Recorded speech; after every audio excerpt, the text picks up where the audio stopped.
हमारे खास मेहमानों से। और अब मैं आपका तारुफ कराने जा रही हूं उन खास मेहमानों से जो इस वक्त मेरे साथ मंच पर मौजूद हैं। मेरे साथ मंच पर मौजूद हैं दिल्ली के सीएम अरविंद केजरीवाल जी। बहुत बहुत स्वागत है आपका सर। इसके साथ ही साथ आम आदमी पार्टी के CM candidate colonel Ajay Kothiyal ji भी हमारे साथ मौजूद हैं उत्तराखंड से। बहुत बहुत स्वागत है सर आपका। तो देखिए, आइए इस चर्चा की शुरुआत करते हैं। और सबसे पहले केजरीवाल जी आपसे ही जानना चाहूँगी, क्योंकि 21 साल का उत्तराखंड हो गया है और आप जब से उत्तराखंड की राजनीति में सक्रिय हुए हैं तभी से इसकी बदहाली की बात करते हैं, 21 साल के इस उत्तराखंड के नवनिर्माण की बात करते हैं। तो क्या विज़न है आपके पास, क्या आपकी आगे की रणनीति है, क्या योजनाएं हैं जिसके ज़रिए इस उत्तराखंड की बदहाली सुधरेगी? 21 साल के अंदर लोगों को बहुत उम्मीद थी कि नया उत्तराखंड बना है, अलग उत्तराखंड बना है, हमें स्कूल मिलेंगे, हॉस्पिटल मिलेंगे, सड़कें मिलेंगी, गांव-गांव के अंदर क्लिनिक होंगे, लोगों को, बच्चों को रोज़गार के लिए दूसरे राज्यों में नहीं जाना पड़ेगा। लेकिन पिछले 21 साल में लोगों को क्या मिला? 10 साल बीजेपी ने राज किया, 10 साल कांग्रेस ने राज किया, दोनों पार्टियों ने मिलकर लूटा है केवल। मुझे अभी बताया गया कि लगभग 60,000 करोड़ रुपए का कर्जा है उत्तराखंड के ऊपर। ये 60,000 करोड़ अगर सोचा जाए तो गया कहाँ? कोई नए स्कूल तो ऐसे बने हुए दिखाई नहीं देते कि नए स्कूल बने 20 साल में, कोई नए अस्पताल बने 20 साल में, कोई नए कॉलेज बने, कोई नई यूनिवर्सिटी बनी, कोई नई सड़कें बनी, कोई नए पुल बने, कोई कुछ तो दिखाई नहीं देता। फिर ये सारा 60,000 करोड़ रुपया गया कहाँ? ये गया इन लोगों की जेब में। इन लोगों ने बड़े बड़े अपनी प्रॉपर्टीज़ बना ली। मेरे को एक बंदा मिला, वो कह रहा था जी अगर ये उत्तराखंड के टॉप के नेताओं से पूछो कि आप अपनी संपत्ति बता दो टोटल कितनी है, कोई नेता अपनी संपत्ति नहीं बता पाएगा। इन्होंने इतना कमा रखा है, इतना कमा रखा है, इधर संपत्ति उधर संपत्ति। आम आदमी पार्टी की 7 साल से दिल्ली में सरकार है केवल। इन 7 सालों के अंदर हमने दिल्ली के ऊपर जितना पुराना कर्जा था सारा उतार दिया। प्रॉफिट में सरकार चल रही है। शानदार स्कूल बनाए, शानदार अस्पताल बनाए, शानदार सड़कें, बिजली, पानी। उत्तराखंड में हमारी सरकार आएगी, हम एक कट्टर ईमानदार सरकार देंगे, भ्रष्टाचार खत्म करेंगे और जनता के लिए हमारी सरकार स्कूल बनाएगी, अस्पताल बनाएगी, बिजली ठीक करेगी, पानी ठीक करेगी। तो केजरीवाल जी, ये आपने कहा कि दिल्ली का मॉडल जो आपने दिल्ली में लागू किया है वही मॉडल आप यहाँ पर भी लागू करेंगे और उत्तराखंड का विकास करेंगे। अब मेरा सवाल कर्नल अजय कोठियाल साहब से है। आप लगातार ये दावा कर रहे हैं कि इस बार तीसरा मोर्चा जो आम आदमी पार्टी का है वो यहाँ पर तैयार हो रहा है, सफल होगा। सीधे मुद्दे पर मैं आती हूँ। 300 यूनिट बिजली फ्री देने का वादा आपने किया है। प्रदेश इस वक्त कर्जे में है और दिल्ली में तो ये आपका फॉर्मूला बैठ गया, आपने कर दिया, लेकिन उत्तराखंड में कैसे करेंगे? प्रदेश अगर हम बोले कर्जे में, जैसे अभी केजरीवाल जी बोल रहे थे, अगर सबने अपनी ही जेब भरनी है तो प्रदेश तो हमेशा ही कर्जे में रहेगा। 300 यूनिट बिजली की जो बात है, उत्तराखंड में जो सबसे बड़ी नदी, जो जीवन देने वाली नदी है गंगा मैया, उसके ऊपर एक बांध बन रखा है। नदी उत्तराखंड की जल पानी है, उस बांध जो है उत्तराखंड की ज़मीन पे बना हुआ है और उससे जो बिजली जनरेशन होता है ना, एशिया में सबसे ज़्यादा होता है। वो बिजली जनरेशन का जो रेवेन्यू मिलना चाहिए वो आज उत्तराखंड की जगह वो उत्तर प्रदेश को मिल रहा है। 21 साल में भारतीय जनता पार्टी और कांग्रेस दोनों ने ही यहाँ पे उत्तराखंड में जो परिसंपत्तियाँ होती थी, जब उत्तराखंड अलग बना उस टाइम पे ये संपत्तियाँ उत्तराखंड को मिलनी चाहिए थी, धीरे धीरे उन्होंने ना सारी खो दी। अब अगर आप बात करें कि कैसे होगा यहाँ पे, दिल्ली में तो ना नदी है ना वहाँ पे ये बांध है। दिल्ली सरकार जहाँ से ऊर्जा पैदा होती है उन स्टेटों से बिजली खरीदती है और उसके बाद एक इफेक्टिव गवर्नेंस मॉडल बना सकती है, करप्शन फ्री मॉडल बना सकती है और 200 यूनिट हर घर को दे सकती है। तो ये तो मॉडल आज का नहीं है, ये तो पता नहीं कब से चल रहा है। उत्तराखंड को तो ऊर्जा प्रदेश बोलते हैं, यहाँ तो इसका हर किसी को मिलना चाहिए। टिहरी डैम जब बना था तो कोई 1 लाख सवा लाख लोगों को विस्थापित करा गया था। वहाँ से वाटर बॉडी बनी ना वो पूरी, वो सवा लाख लोगों को गवर्नमेंट ऑर्डर है उसका कि इनको ना बिजली फ्री दी जाएगी। आज तो हक की बिजली मांगी जा रही है, कोई ऐसा नहीं बोला जा रहा है कि ये फ्रीबीज हैं। ये तो उत्तराखंड का अधिकार है जो मिलना चाहिए। मेरा सवाल केजरीवाल जी आपसे है। उत्तराखंड की जब जब चर्चा होती है तो यहाँ के पर्वतीय इलाकों की चर्चा ज़्यादा होती है, क्योंकि अगर सुख सुविधाओं का अभाव है तो पर्वतीय क्षेत्रों में अभाव है। अभी भी प्रसव के लिए महिलाएं जब जाती हैं तो बीच रास्ते में उनको दम तोड़ना पड़ता है। उन तमाम चीज़ों को देखते हुए, इन समस्याओं को देखते हुए क्या विज़न है आपके पास कि पहाड़ तक आप बेहतर स्वास्थ्य सुविधाएँ पहुँचा पाएंगे जो 21 साल में नहीं हो पाया? होनी चाहिए थी, नीयत नहीं थी। मेरा अपना एक्सपीरियंस पिछले 7 साल दिल्ली को चलाने का ये है कि सरकारों में पैसे की कमी नहीं है, नीयत की कमी है। अगर साफ नीयत वाली सरकार आए तो सब कुछ हो सकता है। इन्होंने, कर्नल साहब तो अभी नेता भी नहीं बने थे, पिछले कई सालों से ये वहाँ से फौजी रिटायर होके और पहाड़ों के अंदर बच्चों को रोज़गार दे रहे हैं। लगभग 10,000 बच्चों को ये फ़ौज में भर्ती करा चुके हैं ट्रेनिंग दे दे के। तो इनको क्या पड़ी थी, पर ये कर रहे हैं, समाज सेवा कर रहे हैं अपने, बिकॉज इनको उत्तराखंड से प्यार है, उत्तराखंड के लोगों से प्यार है। तो पहाड़ों के अंदर काम करने का, जब केदारनाथ का वो हुआ था, मतलब वो आपदा आई थी, तो उसके बाद लोगों को लग रहा था कि पता नहीं वापस केदारनाथ वैसे बन पाएगा नहीं बन पाएगा। इनकी पूरी टीम ने जाके वहाँ का पूरा पुनर्निर्माण किया था। तो इनको पूरा एक्सपीरियंस है पहाड़ों के ऊपर काम करने का। हमारा विजन है कि हर गांव के अंदर स्वास्थ्य सेवाएं पहुँचें। आज मुझे बताया जाता है कि पहाड़ों में, गांव में स्वास्थ्य सेवाएं बिल्कुल नहीं है। वो डंडी कंडी वाला एक बताते हैं लोकल सिस्टम है, जिसमें एक चारपाई के ऊपर डंडे पे वो बिठा के और फिर उस वहाँ पे मरीज को लेके और वो दूर अस्पताल में पैदल लोग जाते हैं। 21वीं सदी का भारत है ये। हम क्या रहे हैं? हम इस 75 साल आज़ादी के 75 साल बाद भी अगर हम अपने गांव के अंदर बेसिक सुविधाएं नहीं पहुंचा पाए तो फिर हमारी सरकारों ने 70 साल में किया क्या? बहाने 100 हैं कि पहाड़ों में ये नहीं हो सकता, इधर ये नहीं हो सकता। हमारी दिल्ली में सरकार बनी, उसके पहले भी खूब बहाने थे, सरकारी अस्पतालों का बुरा हाल था। आज शानदार बना दिया हमने सरकारी अस्पताल। तो जैसे दिल्ली में करके दिखाया, ऐसे यहाँ भी करके दिखाएंगे। यहाँ की भौगोलिक परिस्थितियाँ, केजरीवाल जी, यहाँ की भौगोलिक परिस्थितियाँ बहुत अलग हैं। मैं खुद उत्तराखंड से आती हूँ और मैं बेहतर समझती हूँ।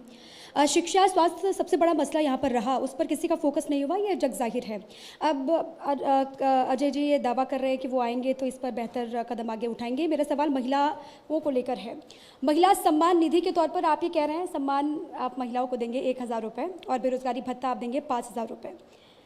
यहाँ पर ये कैसे हो पाएगा? क्योंकि लोग इसको लेकर कई तरह के सवाल खड़े कर रहे हैं। आप 5,000 तो हर बेरोजगार को कैसे देंगे? सबसे पहले तो ये मेरा सवाल आपसे है। और हर महिला को 1,000 रुपये देने का जो आपका टारगेट है वो कैसे पूरा करेंगे अलग अलग हिस्सों में? बात तो फिर वहीं पे आ जाती है दोबारा कि करप्शन जो है हमारे यहाँ कितना परसेंटेज है करप्शन का। आज कोई भी काम हो, कोई भी गवर्नमेंट की स्कीम्स होती हैं, उनमें जो पैसा लगता है उसमें, मैं कहता हूँ, ऐसी एग्जांपल कोट करूँगा, शायद आप भी और सब लोग समझेंगे। अगर हम 20% भी करप्शन कम कर दें, जैसे मैंने केदारनाथ में भी देखा, मैंने कई जगह देखा, पता है लोग क्लेम करते हैं 50%, 60% तक करप्शन है। मतलब अगर आप 100 रुपये लगाओगे ज़मीन पे तो उसमें खाली 40 रुपये का काम हो रहा है। अगर आप 20% भी कम कर देते हैं तो हमारा बजट, अगर हम कहते हैं 55,000 करोड़ है, तो 11,000 करोड़ हमारे पास आ जाते हैं। इसमें ये तीनों स्कीम, जैसे हो गया 300 यूनिट बिजली, महिला का सम्मान 1,000 रुपये महीना जो 18 साल से ऊपर की महिलाएं हैं, 5,000 रुपये पर मंथ उस लड़के को जो 18 से लड़की जो 18 से 35 साल के हैं तब तक दिया जाएगा जब तक कि हम उसको रोज़गार नहीं देते। इन सब का अगर आप टोटल करेंगे ना तो वो भी 11,000 करोड़ से कम हो जाता है। अगर आप 1,000 रुपये महीना महिला को दे रहे हैं तो क्या करेगी वो? पहाड़ में बोलते हैं चूड़ी बिंदी, वो चूड़ी बिंदी बदली करने की एक इच्छा होती है, कुछ खर्चा नहीं होता उसमें। पहाड़ में कहते हैं एक जैसे होता है ना, ये ब्रेड होती है, उसे बोलते हैं फ़ैन। अब महिला है, दादी है, उसकी लड़की मार्केट तक जा रही है तो दादी बोल रही है बेटे ये ले 60 रुपये और तू 2 फ़ैन भी लेके आ जाना, तू और मैं चूल्हे में चाय के साथ पियेंगे। क्या उस महिला को सम्मान नहीं मिलेगा? हमें तो ये करना ही चाहिए। 5,000 रुपये जो हम रोज़गार भत्ता बोल रहे हैं, मैं यहाँ देहरादून से पढ़ा हूँ, DAV कॉलेज से, DAV इंटर से, फिर DAV PG कॉलेज से। यहाँ पे ना पहाड़ के लड़के आते हैं, लड़के लड़कियाँ आकर के कमरा लेते हैं और उसके बाद क्लास अटेंड करने जाते हैं। एक कमरे में 5-5, 6-6 लड़के लड़कियाँ इसलिए रहते हैं कि किराया बचेगा। उनमें से एक लड़का लड़की क्लास छोड़ता है, वो सबके लिए खाना बनाता है। तो मतलब अगर 6 हैं तो रूटीन में एक को 6 दिन में 1 दिन क्लास छोड़नी पड़ेगी। अगर आपने 5,000 रुपये दे दिए, घर से थोड़ी उसकी प्रॉब्लम ख़त्म। वो चार बंदे एक कमरे की जगह 2 बंदे एक कमरे में रहेंगे, फोकस थोड़ा पढ़ाई की तरफ ज़्यादा करेंगे। आज इतनी सारी ये जो यूथ डेवलपमेंट के लिए स्कीम्स चलती हैं, हम कहते हैं वही स्किल डेवलपमेंट के जो प्रोग्राम है ना, उनको भी हम अच्छे तरीके से करके इन्हीं लड़के लड़कियों को अगर लगाएंगे तो इसमें कुछ मेरे को तो लगता नहीं है कि सोसाइटी का डेवलपमेंट नहीं होगा। 5,000 रुपये महीना जब हम बोल रहे हैं, साथ में क्लेम कर रहे हैं कि 10 दिन तुमको हमारे लिए काम करने आना पड़ेगा। अब कोई मेला हो रहा है, पहाड़, ये उत्तराखंड तो देवी देवताओं का स्थान माना जाता है, कोई मेला हो रहा है, कोई फंक्शन हो रहा है, हम उनको लोकल वॉलंटियर्स की तरह अगर उस टाइम पे यूज़ कर लें। कोठियाल जी, आपसे ही मैं सवाल लूंगी। अब इन तमाम योजनाओं की आप बात कर रहे हैं कि हम 5,000 रुपये देंगे, हम 1,000 रुपये देंगे, लेकिन शुरुआत के ही मेरे सवाल में केजरीवाल जी ने कोट किया था कि ये प्रदेश पहले से ही कर्जे में डूबा हुआ है। तो ये कितनी बड़ी चुनौती है, क्योंकि ऑलरेडी कर्जे में है। मैं इसका जो बिल्कुल ये प्रदेश कर्जे में इसलिए नहीं डूबा हुआ कि इन नेताओं ने महिलाओं को हजार हजार रुपए दिए थे। ये प्रदेश कर्जे में इसलिए डूबा हुआ है कि ये सारा खा पी गए, ये सारा लूट के स्विस बैंकों में ले गए, ये सारा वापस लाना है अपने को। ये इन्होंने प्रॉपर्टी बना रखी है। जैसा मैंने कहा, आप किसी भी इनके जो दोनों टॉप के नेता हैं उनसे पूछ लेना अगली बार इंटरव्यू करने जाओ कि सर आप अपनी संपत्ति बता दीजिए जरा, टोटल कैलकुलेट। इनको हिसाब ही नहीं है। न्यूजीलैंड में कितनी प्रॉपर्टी है, ऑस्ट्रेलिया में कितनी प्रॉपर्टी है, अमेरिका में कितनी प्रॉपर्टी बना ली। तो हजार हजार रुपये महिलाओं को दे के या बेरोजगारों को 5-5 हजार रुपये दे के कर्जा नहीं चढ़ने वाला। जैसे अभी कर्नल कोटियाल ने कैलकुलेशन करके बताया आपको, आज अगर उत्तराखंड में कोई प्रोजेक्ट बनता है पुल का, पीडब्ल्यूडी का, उसमें कितना करप्शन होता होगा। लोग कहते हैं 50%, 60%, ये कह रहे 20% ही मान लो। तो 55,000 बजट है, 11,000 करोड़ रुपए बच जाएंगे कम से कम अगर हमने भ्रष्टाचार खत्म कर दिए। और ये जितनी सारी स्कीम हम लोगों ने बताई है, इसमें मुश्किल से 3-3.5 हज़ार करोड़ लगने हैं। तो 3-3.5 हज़ार करोड़ रुपए से कर्जा नहीं चढ़ने वाला। कर्जा तो चढ़ा है, इन लोगों ने मतलब अनाप शनाप इन लोगों ने पैसा लुटाया है, उसको बंद करेंगे। ये जो अभी उत्तराखंड के सारे बजट की गंगा स्विस बैंकों की तरफ बह रही थी, इस गंगा को जनता की तरफ बहाएंगे। केजरीवाल जी, इसी से लगता हुआ मेरा सवाल ये है कि इन 5 गारंटीज जो आपकी हैं उसको लागू करने के लिए बहुत ज़्यादा बजट की आवश्यकता होगी, ये आप भी जानते हैं। 3-3.5 हज़ार करोड़ अच्छा, हमने कैलकुलेट किया है। अच्छा, 3-3.5 हज़ार करोड़ का बजट आपको चाहिए होगा। इसके अलावा राजस्व को बढ़ाने के लिए या फिर राजस्व वृद्धि के लिए आप लोगों का विजन क्या है, आगे आप लोग का प्लान क्या है? दिल्ली में जब हमारी सरकार बनी थी, दिल्ली का बजट लगभग 22,000 करोड़ था। 5 साल के बाद दिल्ली का बजट 70,000 करोड़ हो गया, 3 गुना। तो हमारा 3 गुना टैक्स हो गया। अब ये 55,000 जो करोड़ जो बोल रहे हैं, मैं बड़ी बात नहीं करूंगा, लेकिन अगर ईमानदार सरकार आ जाती है तो ये कम से कम डबल हो जाएगा 5 साल के अंदर, 1,10,000 करोड़। देखिए, क्योंकि चुनाव है, मैं रोकूंगी आपको बीच में, क्योंकि चुनाव है और केजरीवाल जी आप तमाम चीज़ें बता रहे हैं और कैलकुलेशन के साथ आप जनता के बीच में जा रहे हैं, लेकिन आपके जो विरोधी हैं, कांग्रेस हो या बीजेपी हो, वो तो आपको सीरियस ही नहीं ले रहे हैं। वो तो कह रहे हैं कि स्विच ऑन और स्विच ऑफ होता है आम आदमी पार्टी का, क्योंकि जब आए थे उत्तराखंड में तो ज़ोरों शोरों से आए थे, लगा था कि कोई दल आया है, बीच में स्विच ऑफ हो गया, अब जब चुनाव नज़दीक आए तो फिर से स्विच ऑन हो गया। तो ये कंफ्यूज पार्टी है, इसलिए हम उन्हें सीरियस नहीं लेते। वो ना लें, वो तो जब नतीजे आएंगे तब पता चलेगा। जनता हमें सीरियसली लेती है। आप क्या कहेंगे इस सवाल पर? क्या होता है कि बीजेपी और कांग्रेस को ना एक चीज़ तो बड़ी क्लियर समझ में आ गई है। उत्तराखंड का जो इलेक्शन का जो तरीका रहा है, सबसे पहले यहाँ पे बीजेपी थी, तब इलेक्शन नहीं हुए थे। जब उत्तराखंड बना तो पुरानी सरकार थी ना, वही चली। 1.25 साल के बाद में इलेक्शन हुए, तो उसमें जनता ने देखा कि 1.25 साल में तो ये बीजेपी कुछ कर नहीं पाई, तो जनता ने कांग्रेस को चुन लिया। कांग्रेस रही 5 साल, उसके बाद जनता ने देखा ये कांग्रेस कुछ नहीं कर पाई, तो उन्होंने दोबारा बीजेपी को चुन लिया। फिर बीजेपी 5 साल रही, फिर देखा कि इस बीजेपी ने कुछ नहीं करा है, फिर कांग्रेस को चुन लिया। फिर कांग्रेस रही और दोबारा जनता ने देखा कि ये कुछ नहीं कर रही है, तो उन्होंने बीजेपी को चुन लिया। उत्तराखंड की जनता जो है ना, स्वाभिमानी है, वो जज्बे वाली है। वो कहती है मेरा अधिकार है वोट देना, मैं वोट दूंगा, मैं वोट दूंगी। लेकिन सामने जब उसे दिखता है तो यहाँ पे कोई पार्टी अपने काम की वजह से नहीं जीत रही है, पार्टी हार रही है, और क्योंकि जनता उसको वो कर रही है, तो ये ना रिपीटेशन हो गया है। नेगेटिव वोट है यहाँ पे, नेगेटिव वोट। और अब आ गई है आम आदमी पार्टी। किसी को डाउट है, उत्तराखंड जब 21 साल पहले बना था, जिसे बोलते हैं उत्तराखंड के सुलगते हुए सवाल, वही जो सर अभी बोल रहे थे कि यहाँ पे बेरोजगारी, यहाँ पे जो है हेल्थ, यहाँ पे एजुकेशन, यहाँ पे बिजली, यहाँ पे टूटी हुई सड़कें, भ्रष्टाचार, वो सारे मॉडल तो दिल्ली ने अपने को साबित करके दिखाए हैं। और दिल्ली ने ऐसी जगह में दिखाए हैं, उत्तराखंड में तो पूरा जल जंगल जमीन है, यहाँ पे तो पहाड़ का पानी और जवानी इतनी सारी है, दिल्ली में तो कुछ भी नहीं है।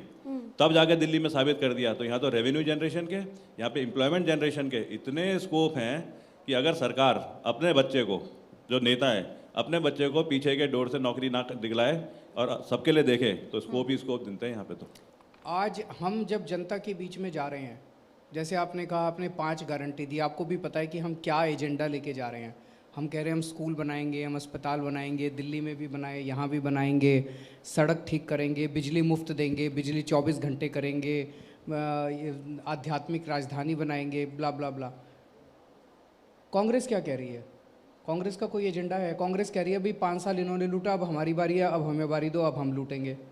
बीजेपी कह रही है अभी लूट पूरी नहीं हुई, 5 साल में 3 बार मुख्यमंत्री आए थे, अब वो मैं नया नया आया हूँ, अब मेरी भी बारी है। आपके विरोधी एक और सवाल कर रहे हैं आपसे। मैं आपको एक सवाल दे रहा हूँ, उनके पास जाएं तो पूछिएगा कि उनका एजेंडा, वो किस एजेंडे पे लड़ रहे हैं, उनका एजेंडा क्या है। क्या कांग्रेस कह रही है कि हमें वोट दो हम स्कूल बनाएंगे? क्या कांग्रेस कह रही है हमें वोट दो हम अस्पताल बनाएंगे? महिलाओं की बातें कर रहे हैं यहाँ पर, तमाम जो उनका घोषणा पत्र आया है कांग्रेस का, उसमें तो बहुत लोक लुभावन बात। घोषणा पत्र तो एक फॉर्मेलिटी होती है, वो एक सारे जने 4 आदमी यूं लेके खड़े हो जाते हैं फोटो खिंचवाने के लिए, उसको पढ़ता कौन है? हमने एक एक गारंटी घर घर तक पहुंचाई है, साइन किए हुए कार्ड दिए हैं कि घर में। अच्छा, आपके विरोधी ये कह रहे हैं कि केजरीवाल साहब उत्तराखंड में आ तो रहे हैं, लेकिन पहाड़ पर कब जाएंगे चुनाव प्रचार करने के लिए? हमारे लोग जा रहे हैं पहाड़ पे, अजय हमारे कोटियाल लोग पहाड़ में बैठा हुआ है। हाँ, तो अजय कोटियाल पहाड़ पे पैदा हुआ, पहाड़ का आदमी है। पहाड़ के लोगों की एक शिकायत है आम आदमी पार्टी से। वो कहते हैं कि सोशल मीडिया पर भी आप लोग बहुत दिख जाते हैं, शहरों में आप बहुत दिखते हैं, क्योंकि पहाड़ वाला इलाका बहुत ज़्यादा उत्तराखंड में, पहाड़ी यहाँ पे लोग रहते हैं।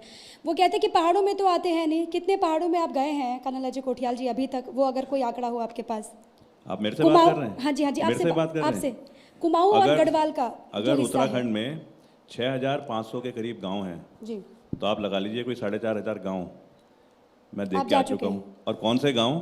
वो गांव जो 16 किलोमीटर पैदल होता है, जिसे बोलते हैं पिलंग, उस गांव की मैं ताकत देख के आ रखा हूँ। वहाँ की लड़कियाँ पता है कैसी हैं? फौज में जब ट्रेनिंग कराई जाती है तो एक होता है 9 फीट चौड़ा गड्ढा, लंबा गड्ढा, उसे बोलते हैं 9 फीट डिच। ट्रेंड फौजी उस गड्ढे को पार करता है तो उसे बोलते हैं तेरा फिजिकल एफिशिएंसी ठीक है। बाकी लड़कियां ना 12-12 फीट ऐसी कूद के भाग जाती हैं। मैं वो खासियतें उन पहाड़ों की हाइट से ही तो देख के आ रहा हूँ। मैं आपको कहानी बताता हूँ परसों की। क्या हुआ गंगोत्री विधानसभा में? अब आपने पहाड़ बोला है तो मैं उत्तरकाशी नहीं बोलूँगा, गंगोत्री विधानसभा बोलूँगा। गंगोत्री विधानसभा में एक हमारे कोई क्लोज थे, एक गांव है पाटा संग्राली में, उनकी डेथ हो गई। तो पता है किस्सा देखो, वहाँ पे जब उनको कैंसर हुआ तो होता है डॉक्टर के हाथ में नहीं होता हमेशा कि कैंसर ट्रीटमेंट हो जाएगा। तो कई बार डॉक्टर भी ना बोल देता है कि प्लीज़ अब घर ले जाओ, सेवा करो, तकलीफ़ कम हो। तो पेशेंट को नहीं बोलता, लेकिन उसके रिश्तेदारों को बोलता है। उत्तराखंड में सरकारी अस्पताल में वो पेशेंट एडमिट है, कैंसर है, डॉक्टर देख रहा है, डॉक्टर को लग गया कि अब कुछ नहीं हो सकता, लास्ट स्टेज है। तो डॉक्टर पता है क्या बोलता है पेशेंट को सीधा कि आप तो ठीक नहीं हो सकते, 10-12 दिन बचे हैं, भगवान का नाम लो और घर जाओ।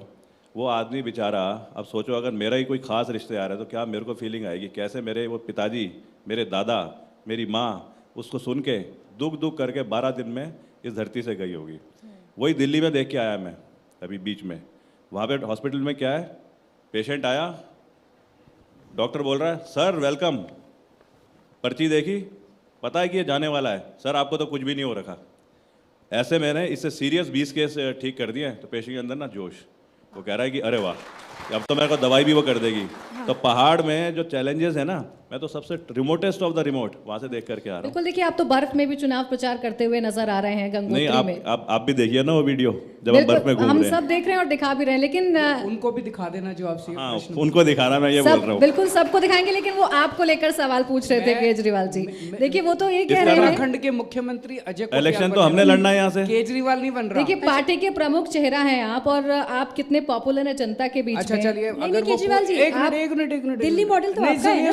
सुनिए इसी का जवाब। दिल्ली मॉडल तो आपका है। ये बता दीजिए कि अमित शाह जी कितनी बार पहाड़ गए, मोदी जी कितनी बार पहाड़ गए, ये बता दीजिए राहुल गांधी कितनी बार पहाड़ गए। आप जाएंगे? उससे ज्यादा मैं गया हूँ। ठीक है, वो लोग नहीं गए, लेकिन आप तो जाएंगे। नहीं, हम जाएंगे। आप तो राजनीति बदलने की बात करते हैं। हम राजनीति बदलने की बात करते हैं। हम लोगों को ये नहीं कह रहे कि हमारा कंपटीशन लगा हुआ है कि पहाड़ कितनी बार कौन ज्यादा बार जाएगा।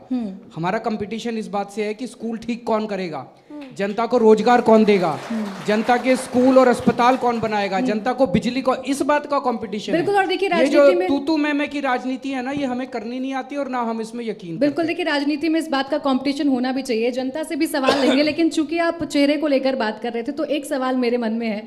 सवाल ये है कि कर्नल अजय कोठियाल जी सैनिक हैं, इसीलिए यहाँ पर अकेले आपने उन पर पूरी जिम्मेदारी सौंप दी है कि सैनिक हैं, लड़ सकते हैं, क्योंकि पंजाब गोवा में हम देख रहे हैं कि आप जा भी रहे हैं और अच्छी तरीके से वहाँ पर चुनाव प्रचार भी हो रहा है, तो सैनिक हैं इसलिए उन पर पूरी तरीके से जिम्मेदारी सौंप दी है उत्तराखंड की आपने? मैंने तो सौंप दी है। मैं अब उत्तराखंड की जनता से अपील करता हूँ कि अजय कोठियाल जी ने गजब के काम किए हैं। मतलब मैं पर्सनली भी जब इनके साथ बैठता हूँ तो मैं इनको यही कहता हूँ कि जिस दिन अजय कोठियाल जी उत्तराखंड के सीएम बन गए, उत्तराखंड में चमत्कार होगा, दिल्ली से बड़ा चमत्कार होगा। उत्तराखंड में ये गजब का काम करके दिखाएंगे। तो उत्तराखंड के सारे लोगों से मेरी अपील है, कट्टर ईमानदार आदमी है, फौजी है, फौज से आने के बाद इन्होंने बिना किसी लोभ लालच लालसा के इन्होंने पता नहीं कितने काम किए हैं समाज सेवा के। बच्चों को फौज में भर्ती कराया, केदारनाथ का पुनर्निर्माण किया, और मैं एक मौका अगर इनको मिले तो 5 साल के अंदर कांग्रेस और बीजेपी सारी पार्टियों को भूल जाओगे, अब फिर केवल कोठियाल ही नजर आएगा चारों तरफ। कोठियाल जी, दर्शक हमारे साथ यहाँ पर कुछ ऑडियंस है, उनसे भी सवाल जल्दी से ले लेते हैं। क्या सवाल है, पूछे। Good afternoon sir. Good afternoon sir, जैसा कि आप पार्टी शिक्षा के लिए बात कर रही हैं, तो मेरा ये सवाल है कि जैसे बेसिक जो हमारी एजुकेशन होती है 12th तक की, तो वो तो इजीली हो जाती है गवर्नमेंट स्कूल से या कैसे भी करके, लेकिन जब हायर एजुकेशन की बात आती है तो बहुत सारी प्रॉब्लम्स आती है, क्योंकि फाइनेंशियल कंडीशन सबकी ठीक नहीं होती है। तो उसके लिए अगर आपकी पार्टी आती है तो आप क्या करेंगे स्टूडेंट्स के लिए? पहले तो मैं थोड़ा सा डिफर करता हूँ, जो आपने कहा कि 12वीं तक तो हो जाती है। बहुत बड़ा सेगमेंट ऐसा है जो कि सरकारी स्कूलों में जाता है। सरकारी स्कूलों में पढ़ाई बहुत ख़राब है उत्तराखंड के अंदर। मैंने तस्वीरें देखी हैं, मनीष सिसोदिया जी आए थे और मनीष सिसोदिया जी तो कई सारे स्कूलों में भी गए थे। तो जो गरीबों के बच्चे हैं, बैठिए, जो गरीबों के बच्चे हैं वो सरकारी स्कूलों में जाते हैं, और सरकारी स्कूलों में हालत बहुत ज़्यादा ख़राब है उत्तराखंड के, पूरे देश के अंदर है। दिल्ली में भी थी पहले। दिल्ली में हमने सरकारी स्कूलों को बहुत शानदार बना दिया। अब इस साल 2.5 लाख बच्चों ने प्राइवेट स्कूल से नाम कटवा के सरकारी स्कूल में एडमिट किया है दिल्ली के अंदर। ये बड़ी बात है, तो इसको भी ठीक करेंगे। 12वीं तक भी बच्चों को अच्छी शिक्षा मिलनी चाहिए। 12वीं के बाद हमने दिल्ली में जो मॉडल किया है, हमने 10 लाख रुपए तक का लोन जो बच्चा कर लेना चाहे, बिना किसी गारंटी के, बिना किसी गिरवी रखे, बिना कुछ नहीं भरना, आपको एक फॉर्म भरना है। जो बच्चों को कॉलेज में एडमिशन मिल जाए, किसी भी कॉलेज में आप एडमिशन ले लीजिए, आपको पैसे की चिंता नहीं करनी। आप 10 लाख रुपए तक का लोन सरकार से ले सकते हैं, और आपको केवल एक फॉर्म भरना है, आपको लोन मिल जाएगा जितना लोन आप कहेंगे। जॉब लगने के बाद 1 साल के बाद आपको अगले 15 साल में आसान किस्तों के अंदर उस लोन को वापस करना है। तो आप अपने 12वीं के बाद आप अपने पैरों पे खड़े हो गए, आपको अपने माँ बाप से पैसे लेने की ज़रूरत नहीं है, चाहे कोई अमीर का बच्चा हो चाहे गरीब का बच्चा हो। हम 12वीं के बाद चाहते हैं कि बच्चे अपने पैरों पे खड़े हों, अपने पैरों पे खड़े होकर अपने पैसे से शिक्षा लें और बाद में उस लोन को वापस कर दें। मैं इसमें थोड़ा सा ऐड करना चाहूँगा मैम। पता है 12वीं की जो एजुकेशन है ना, मैं इस तरीके से तुलना करूँगा, जैसे आजकल मैं पहाड़ में जब घूम रहा हूँ तो 21 साल हो गए उत्तराखंड को बने हुए, उस इंटर कॉलेज को बने हुए। तो जब मैं सवाल कर रहा हूँ कि तुम्हारे इंटर कॉलेज से कितने लड़के हैं जो आर्मी ऑफिसर बने हैं, कितने लड़के लड़कियां हैं जो आर्मी ऑफिसर बने हैं, कितने लड़के लड़कियां हैं जो आईआईटी पास करके इंजीनियर्स बने हैं, कितने लड़के लड़कियां हैं जो नीट का एग्ज़ाम पास करके और अच्छी फर्दर फेलोशिप में गए हैं, डॉक्टर्स बने हैं, इस तरीके से। पता है वहाँ से क्या जवाब आता है? 0। वहीं मैं दिल्ली में गया, मैंने देखा स्कूल, क्या तरतीब से स्कूल की फंक्शनिंग है। और सबसे आखिरी में, क्योंकि लंबा इसमें क्या डिस्कशन बताऊं, वहाँ पे एक स्कूल जो गवर्नमेंट का है जिसमें 0 फीस है, जिसमें कि बुक्स और ये ड्रेस सरकार देती है, वहाँ पे हर साल 12वीं पास करने के बाद में लड़के लड़कियाँ और फौजी अफसर बन रहे हैं। एक नहीं, 4-4, 5-5 आईआईटी में निकल रहे हैं, ये अपना इंजीनियरिंग में निकल रहे हैं आईआईटी के थ्रू, नीट के एग्ज़ाम्स क्लियर कर रहे हैं। और ये सब ना डॉक्यूमेंटेड फैक्ट है, नेट पे जाओ सब चीज़ें दिख रही हैं। और भी लोग हैं जो आपसे शायद सवाल करना चाहते हैं। Good afternoon sir. सर मैं ये पूछना चाहता हूँ आपसे कि उत्तराखंड में आज हर 10वां वोटर आज जो है बेरोजगार है, और रोजगार की बातें तो सारी सरकारें करती हैं, लेकिन रोजगार के प्रति किसी के प्रति जो है उनकी भावनाएं नहीं दिखाई देती हैं। और साथ में मैं ये भी पूछना चाहता हूँ आपसे कि रोजगार के लिए आपने भी गारंटी दी है कि हर जो 6 महीने में जो है 1 लाख रोजगार आप देंगे, तो सर जानना चाहूँगा कैसे होगा ये। छोटा एग्जाम्पल है, आप एक नाव लो, उसमें 20 लोगों को बिठाओ, उसको शुरू करो उस टिहरी डैम से और गंगोत्री की तरफ ले जाना, और साथ में ना जो ले जा रहा है जो बंदा जिसको आप रोज़गार दे रहे हो उसको लेकिन आपने ट्रेन करना है कि कैसे बात करनी है। वो बोल रहा है ये 20 लोग जो बैठे हैं उनको, ये आप देखिए ये जो पानी है ना नीचे, ये जिस पे हम तैर रहे हैं, हमारी नाव तैर रही है, ये गंगा जल है। पहले तो लोग उसमें ही हाथ मार मार के उससे आशीर्वाद लेना शुरू करेंगे, फिर बताया जाएगा इस पानी के नीचे 100 मीटर नीचे एक शहर होता था टिहरी, वो टिहरी जो डूब गया है आज, वो टिहरी जहाँ पे कि 2 मोहल्ले होते थे, वो टिहरी जहाँ पे जिन मोहल्लों में ना अलग अलग इलाकों में सांड होते थे, वो सांड जब 2 सांड ऐसे थे जब एक साथ इकट्ठे होते थे तो उनकी तो लड़ाई होती थी। तो जब टिहरी वाले देखते थे ना ये सांड आज इकट्ठे हो रहे हैं तो 1-1 किलो मूंगफली लेकर के बैठ जाते थे सांडों की लड़ाई देखने, और कुछ देर के बाद उनको छुड़वा भी देते थे। अब आप ये कहानी सुना रहे हो, जो आदमी बैठा हुआ है अंदर, आप अपने आप ही सोचना, आप यहाँ बैठे हैं आपको कैसी फीलिंग आ रही होगी। फिर उसके बाद सुनाया जा रहा है ये ऊपर देखिए टिहरी के ऊपर एक पहाड़ है, इसे खैट पर्वत बोलते हैं। हमारे पहाड़ों में जैसे परियां होती हैं ना, उनको बोलते हैं वन देवी, उनको बोलते हैं आचुरी। कहते हैं साल में एक बार इस खैट पर्वत से आचुरियों की रानी की रथ यात्रा निकलती है, इमेजिनरी, उसके पीछे बहुत सारी आचुरियाँ होती हैं। उस दिन आसपास के जो गांव हैं, गांव में बच्चों को लाल कपड़े, पीले कपड़े, रंगीले कपड़े नहीं पहनाए जाते, आचुरी अट्रैक्ट हो जाएगी।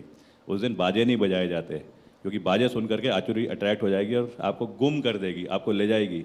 आप ये कहानी सुना करके लेके चल रहे हो, आपने कोई रिसोर्सेज नहीं लगाए, आपने पावर ऑफ नेचर जो उत्तराखंड की है उसको इस्तेमाल करा।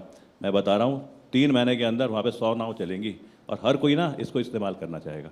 रोज़गार के तो बहुत सारे तरीके हैं। अगर हमने 10-12 हज़ार लड़के लड़कियाँ फ़ौज में, पैरामिलिट्री फोर्सेज में, सिक्योरिटी गार्ड में अपने खर्चे से लगा रखे हैं, तो सरकार में आने के बाद तो पता नहीं कितनों का रोजगार लग जाएगा। तो 6 महीने में 1 लाख नहीं, 6 महीने में तो बाहर के लोग भी आकर के शायद यहाँ पे रोजगार ले सकते हैं। देखिए रोजगार मिले, और यही युवाओं का सवाल भी है और आपसे उम्मीदें भी हैं, इसलिए आपसे सवाल पूछे जा रहे हैं। लेकिन बात राजनीति की करें या सियासत की करें तो देखिए वार पलटवार उत्तराखंड की सियासत में भी हमें देखने को मिल रहे हैं। खासकर जब उत्तराखंड में आम आदमी पार्टी की एंट्री हुई और बड़ी ज़ोरों शोरों के साथ एंट्री हुई, तो बहुत दावे किए गए कि बहुत से ऐसे बड़े चेहरे हैं कांग्रेस और भारतीय जनता पार्टी के जो आम आदमी पार्टी के साथ आने वाले हैं या आ जाएंगे। वक्त बीत गया, चुनाव नज़दीक आ गए, ऐसा हुआ नहीं। क्यों नहीं हुआ? इसके पीछे क्या वही सोचे स्वच्छ राजनीति वाली? पर हम उनका कचरा क्यों लें? वो अपना कचरा अपने पास ही रखें। वो यहाँ आएंगे, उनको तो एक ही चीज़ की ट्रेनिंग है, भ्रष्टाचार की। वो यहाँ आएंगे, यहाँ भी भ्रष्टाचार करेंगे, तो वो वहीं रहें। हमारे अजय कोटियाल जी हैं, हमारे जितने कैंडिडेट्स हैं सारे अच्छे हैं, ईमानदार हैं। हम तो चाहते हैं कि पार्टी ईमानदार पार्टी रहे। दिल्ली के अंदर जब हमने पार्टी शुरू की थी, हमारे पास एक महिला हाउसवाइफ थी, उसको टिकट दे दी, वो जीत गई। एक स्टूडेंट था, वो सिविल सर्विसेज के पेपर दे रहा था, उसको टिकट दे दी, वो जीत गया। हमने तो आम लोगों को टिकट दी थी और वो सारे जीत गए, जनता ने जिता दिया। अगर उत्तराखंड के लोग भी, हमारी अपील है कि उत्तराखंड की तरक्की के लिए, आज भ्रष्टाचार की वजह से उत्तराखंड में पहाड़ के पहाड़ इन्होंने काट दिए, पूरे के पूरे जंगल बर्बाद कर दिए इन लोगों ने भ्रष्टाचार की वजह से। आम आदमी पार्टी आएगी तो इसको रोकेगी, इसको बंद करेगी भ्रष्टाचार। सवाल और है ऑडियंस की तरफ से, जल्दी से आप सवाल पूछिए अपना। सर नमस्कार। नमस्कार सर, उत्तराखंड में दल बदल 2016 के बाद से बहुत ज़्यादा देखा गया है। इस बार टिकटों को लेकर दोनों पार्टियों में ये देखा गया, आपके विधायक आते हैं तो क्या आप ये गारंटी देते हैं कि आपके विधायक दल बदल नहीं करेंगे? दिल्ली में भी नहीं की। दिल्ली में पहली सरकार याद करो, पहली 70 सीट है दिल्ली में, तो सरकार बनाने के लिए 35 चाहिए। बीजेपी की 32 आई थी, हमारी 28 आई थी। बीजेपी को 3 सीट चाहिए थी बस सरकार बनाने के लिए। अगर वो हमारे 28 में से 3 तोड़ लेते तो सरकार बन जाती। हमारे 3 टूटे नहीं, 28 में से कट्टर रहे। उसके बाद जब अगली बार सरकार आई, तो अगली बार जब पंजाब का चुनाव हम हार गए, तो जब दिल्ली वापस हुआ तो इन्होंने खूब हवा फैला दी, 21 एमएलए तो इनके हम डिस्क्वालीफाई कर देंगे, इतने हम खरीद लेंगे, इतना। एक एमएलए नहीं बिका, एक एमएलए नहीं टूटा। तो ये फेविकोल का जोड़ है, ये आसानी से नहीं टूटता।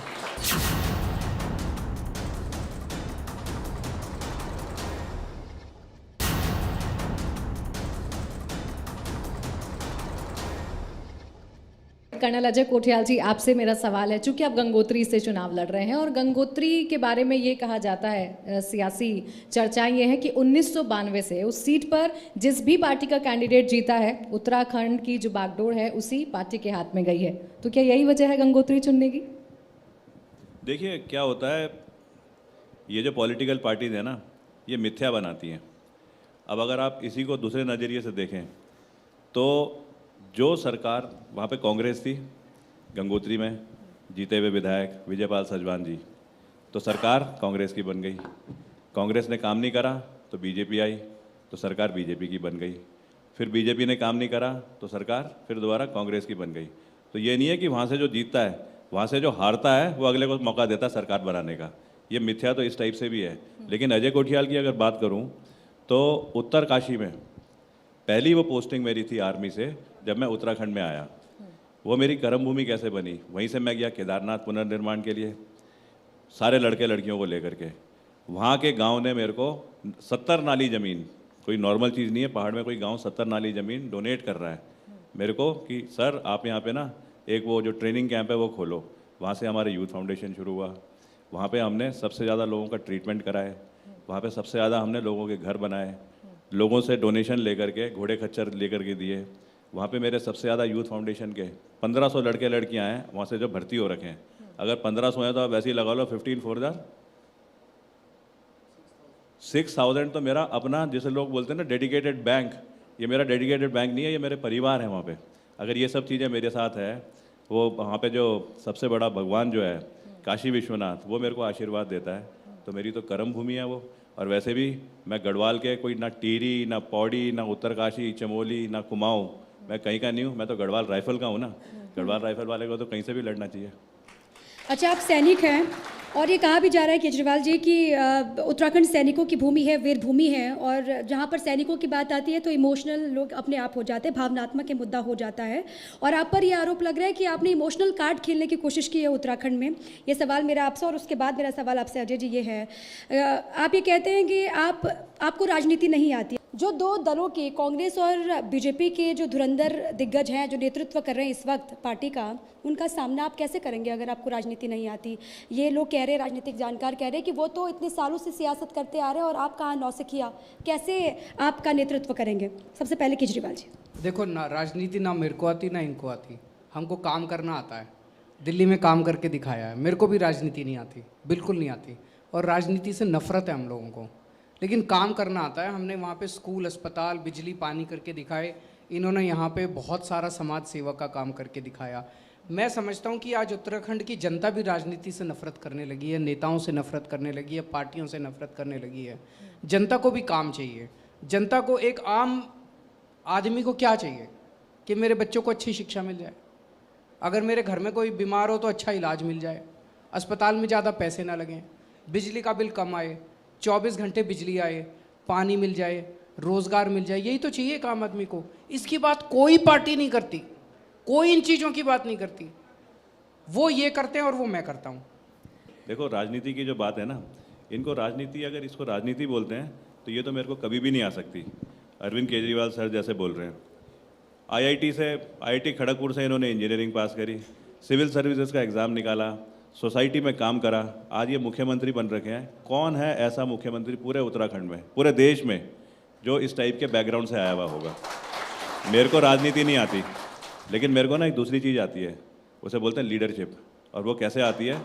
जब मैं फ़ौज में रहा हूँ, 27 साल की नौकरी मेरी जब फ़ौज की है, उसमें मेरे को ऐसे मौके मिले हैं जब आप चल रहे हो समाज के बीच में, जनता के बीच में, और आपको नहीं पता उस भीड़ में ना कौन आतंकवादी है, जब तक कि वो गोली नहीं चलाएगा या हथियार नहीं दिखाएगा। उसने हथियार निकाला, बीच में सारी जनता है, आपने डिसीज़न लेना है। उस डिसीज़न में थोड़ी सी भी गलती हो गई, उस डिसीज़न में थोड़ा सा देरी हो गई, तो आपकी तो जान जाएगी, आपके साथियों की भी जान जाएगी। मैंने वो लीडरशिप सीखी है। मेरा एक आखिरी सवाल केजरीवाल जी आपसे ये है, जाते जाते 70 विधानसभा सीटों में से कितनी सीटें आप जीत रहे हैं आने वाले चुनाव में? ये जनता तय करती है।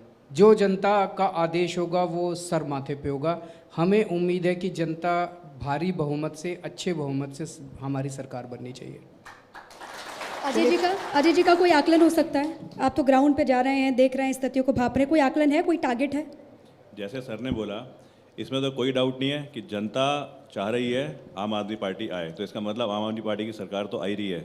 लेकिन साथ में मेरी भी सबसे यही अपील है, अगर आप चाहते हैं कि आपके बच्चे IIT से निकल करके इंजीनियर बने, आपके बच्चे अजय कोठियाल की तरह आर्मी ऑफिसर बने, आपके बच्चे डॉक्टर्स बने, अगर आप चाहते हैं कि आपके बच्चे ऐसे ही रहें जो ये भ्रष्ट समाज बन रखा है, तो आपको पूरा अधिकार है लोकतंत्र में बीजेपी और कांग्रेस को दोबारा से एक बार आप घूम सरकार रहे हैं लाने का। जगह जगह, इसी में मैं एक और ऐड ऑन कर देती हूँ, फिर आप सभी से विदा भी लेंगे, समाप्ति करेंगे इस कार्यक्रम की। 10 सीटें ऐसी बता दीजिए उत्तराखंड की 70 में से जिसमें आप बहुत मजबूती के साथ लड़ रहे हैं।